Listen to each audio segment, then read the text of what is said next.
বাকেরগঞ্জ উপজেলা নির্বাচনে ক্যামেরার সামনে গোপন ব্যালট পেপারে প্রকাশ্যে সিল প্রদান করেছেন বাকেরগঞ্জের সাংসদ হাফিজ মল্লিক ও তার স্ত্রী। 1972 সালের গণপ্রতিনিধিত্ব আদেশের 26 ধারায় বলা হয়েছে, একটি নির্বাচন শুধু গোপন ব্যালট পেপার দ্বারাই নির্ধারিত হবে এবং তার নির্ধারিত পদ্ধতি ও বিধানবলী সাপেক্ষে ভোট গ্রহণ করা হবে। আদেশের 82 ধারায় আরও বলা হয়েছে, যদি কোনো নির্দিষ্ট ব্যালট পেপারে কাকে ভোট দেওয়া হয়েছে তা প্রকাশ করা হয় তাহলে 5 বছর শাস্তিযোগ্য অপরাধ বলে গণ্য করা হবে।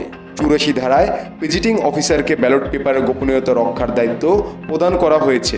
এতে বলা হয়েছে, একজন ভিজিটিং অফিসার ভোট কেন্দ্রে এমন ব্যবস্থা গ্রহণ করবেন যাতে প্রতিটি ব্যালট পেপার ভাঁজ করা হয় এবং সেই অবস্থায় ব্যালট বক্সে ফেলার আগ মুহূর্ত পর্যন্ত প্রত্যেক ভোটার যাতে তার ব্যালট পেপারের গোপনীয়তা বজায় রাখতে সক্ষম হন তা নিশ্চিত করতে হবে।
এই প্রথম বরিশালে 3 মাসে গ্যারান্টি সহ মোবাইল সার্ভিসিং এর সেবা প্রদান করছেন আল আমিন হাওলাদার।